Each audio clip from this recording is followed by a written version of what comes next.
Bonjour everyone, Pantoufleee here today for a new video in which we're going to take a look at what I like to call pro tank. Before jumping into the main subject, we need to add a definition. So what are the pro tanks? In my opinion, pro tanks are tanks that are not fitting the traditional spectrum of tanks in World of Tanks Blitz.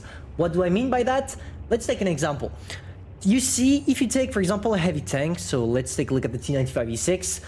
A heavy tank in general in World of Tanks Blitz is supposed to have a bad mobility, a good gun, plus a really good armor. When you take a look at the T95E6, it's not the case because the tank doesn't feature a good armor and it features a good mobility. So this tank would be considered as a pro tank because it's not fitting the criteria that all tanks from the same class have. And of course, all those tanks that have particular statistics are harder to play than others, usually because as a new player or an average player, you don't have the capacities to be able to know what you need to do on the battlefield. And this is why today we're going to take a look at some points, some advices I could give you to play those tanks just in case you manage to get them from mystery boxes or anything, or simply because you bought them by mistake. The first and easiest advice I can give you is to learn about your tank's abilities. And you might think, hey Pantouf, in order for me to learn about those, I need to play the tank. Yeah, but not entirely. If you really want to take a look at your tank's abilities, if you're not good enough or you don't have the right eye in order for you to take a look at the statistics and based on the statistics know your place on the battlefield, you have many different sites that are telling you what to do with the tank or at least giving you the armor spectrum, etc. for you to know which positions are the best for you. You have Tank Inspector, you have Blitz Hangar, you have all those kind of sites. Now, that being said, once you take a look at them, you will have to play the tanks. And here is the perfect example with the T95E6. What is the main spec about the T95E6? You have a really good mobility and you don't have any armor. But why don't you have any armor? Because of that huge cupola you see on my turret. And this is why, unlike a T110E5, sorry, or even a Chieftain that would be able to sit frontally against the 50 TP and brawl, you see that I had to adapt my playstyle. I went a little bit with the VK, I went a little bit backward. I stayed at a safe position because I didn't have the choice. And this is the kind of little details on your gameplay that will allow you to play them correctly. Because yes, it's extremely frustrating as a player that likes to roll, having to force yourself kind of to stay back, to wait for the enemies to do the mistake before you can play aggressively.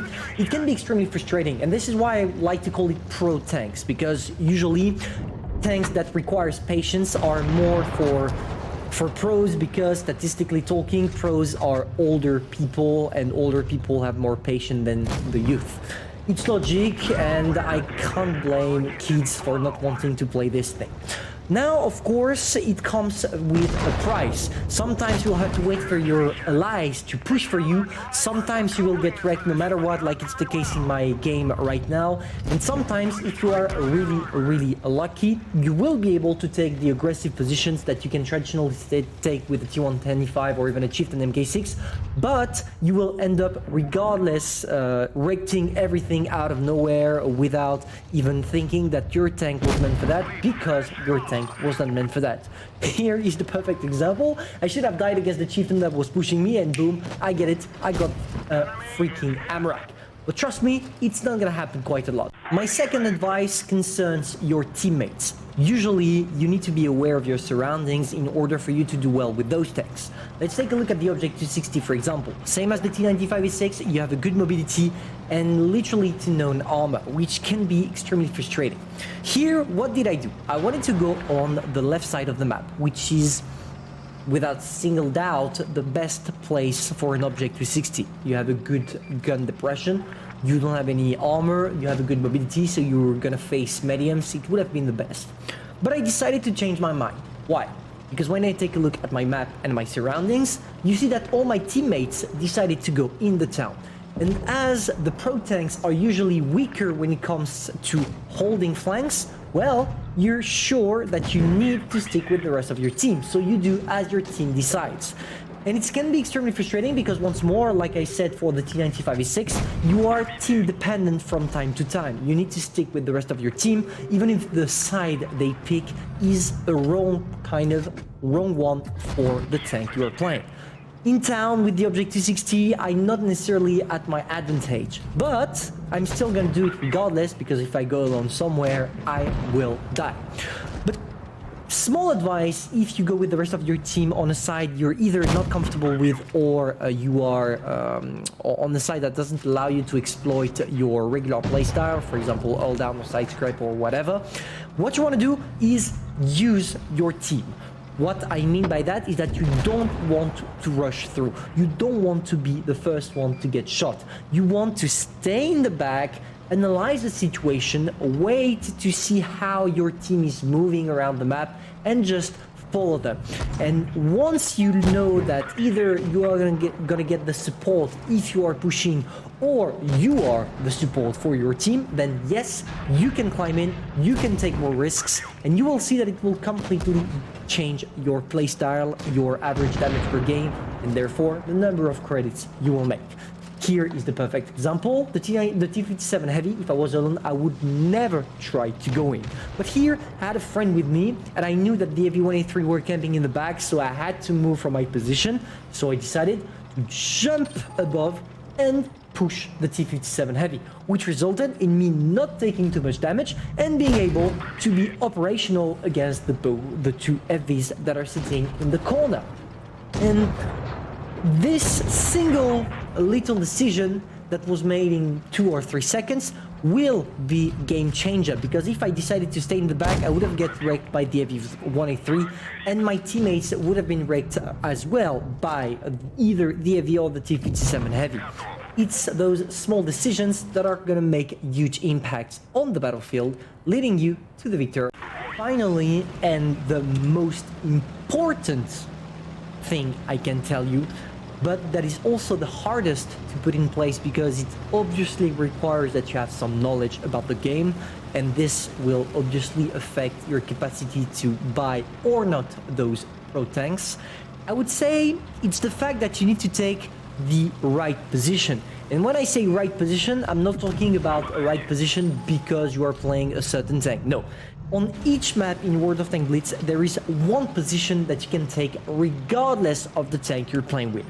Here, for example, on Naval Port Bay, I don't remember the name of that map, but here it's the castle we are sitting right there. The little hill with the castle is the most optimum place to take, because from there you have a total view on everything. The middle where they are pushing, the tank destroyers that could be camping here, the heavies that are pushing through here, and if the enemies are trying to circle right around here, when they arrive at that spawn right now and try to cross, you have a possibility to shoot at them.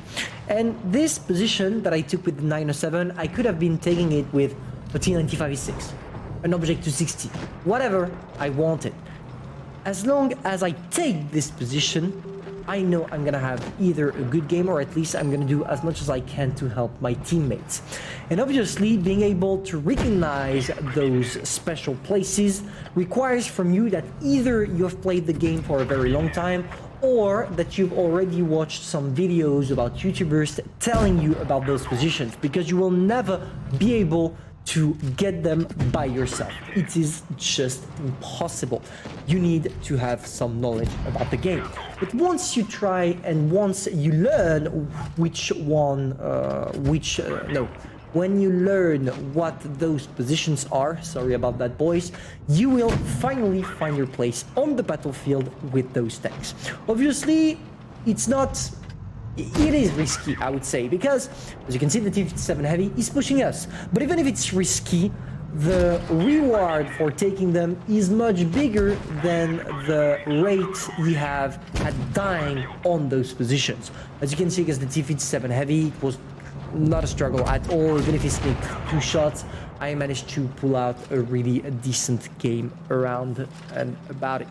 So now, I think you have every single tool to learn about those pro tanks. Obviously, you need to add on top of that, watching maybe a review on the playstyle of the tank to get some documents about what you're supposed to do with it. But as long as you respect those 3 golden rules I just showed you, to be fair, you should see some improvements. Of course, it could not be enough, and the best way for you to learn is practice. You need to play those tanks again and again and again until you find the playstyle that corresponds, etc. But at least here, just in case you find yourself having those tanks and you never played them before, you will have 2 or 3 bases for you to know what to do and what not to do. So guys, if you have a pro tank in your garage, feel free to like and subscribe. And personally, I'm gonna see you soon for a new video. Bye.